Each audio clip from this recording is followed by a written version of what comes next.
Following an English tradition, large stones were placed on him in order to press the truth out of him. They place a rock on the board, and they ask him, "Are you guilty or innocent?" He says nothing. They continue to pile rock after rock, until finally, toward the very end, all he says is more weight. They comply with his request, and his chest is crushed.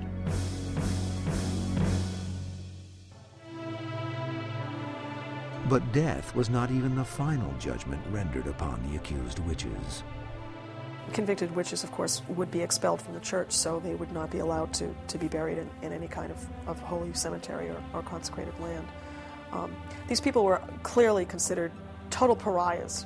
The bodies would be cut down and buried in very shallow graves, and everyone would disperse. And in fact, it's almost as if they've been wiped from the face of the earth. If you look at the published vital records of this period, their deaths are not recorded. It's as if they weren't there.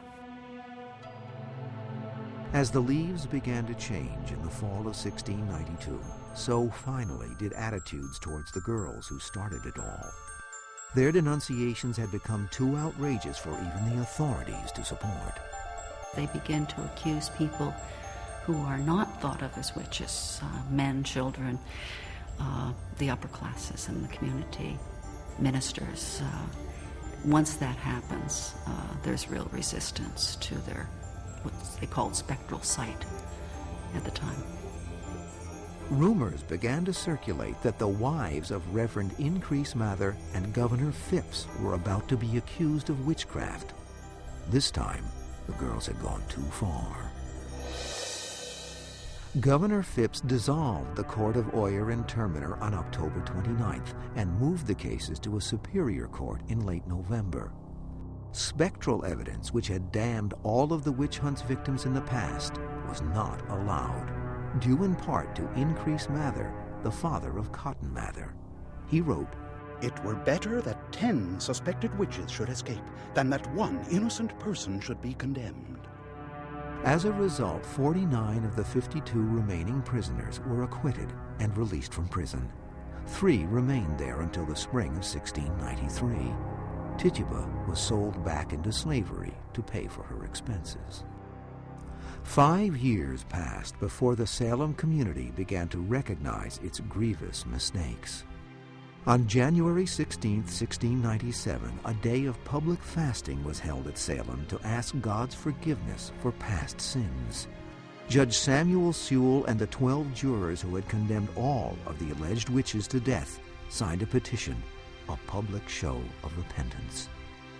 In 1702, a modest inquiry into the nature of witchcraft was published by Reverend John Hale. The book includes one of the most famous and poignant apologies for the trials. Such was the darkness of that day, the tortures and lamentations of the afflicted, and the power of former precedents, that we walked in clouds and could not see our way. In 1706, Ann Putnam Jr., one of the most vocal of the accusing girls, faced her peers in the church at Salem Village. Now 26, Anne blamed the devil for having deluded her and causing her to take innocent lives. She was the only accuser ever to apologize for her actions.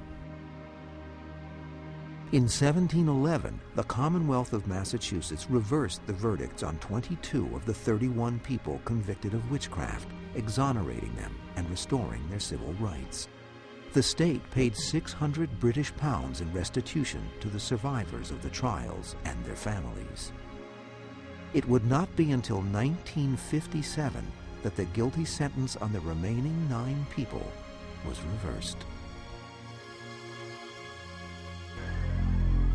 Exoneration and public apology does not erase the hysteria or the question, why did the girls claim that witches afflicted them?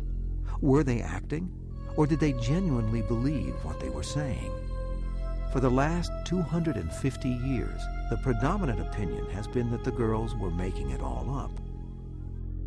They were doing what they were doing for sport, that this was a way for these girls who grew up in a very strict society. They were young women who were sort of on the bottom of the social scale for a while, gained attention for themselves, made themselves the focus of the community, actually wielded tremendous power, and had a great deal of fun doing it. Since the 1960s, there are new schools of thought. My sense is that most of them genuinely believed they were possessed. And when they went about accusing people, they tended to accuse people that already, at least according to their parents, were people who had a reputation for witchcraft in the community. Another theory is that some members of Salem Village may have stood to profit by accusing their neighbors of witchcraft. The conviction that this crime of witchcraft brings with it isn't just simply your personal death, your own personal demise. It also was the demise of your family fortune, because as a convicted felon, as a capital offender, your property then becomes the property of the Commonwealth of Massachusetts. It's forfeit, and then it is sold at public auction. We will never know what was in the minds of the afflicted girls and the people of Salem, but the events had a profound impact on our notions of justice in America. We never again assume that people are guilty until proven innocent. The American system develops with the belief that people are innocent until proven guilty, and that change that takes place, that divergence from the Old English common law theory, takes place after the Salem witchcraft episode. The Salem witch trials have left their mark on American history, denoting a time when fear and hysteria replaced reason and good judgment. It wouldn't be the last time that America or the world would be caught up in the nightmare of a witch hunt, where one group is vilified and persecuted to allay the irrational fears of another. The lesson is one that seems doomed to be repeated, as we discover in Search of History.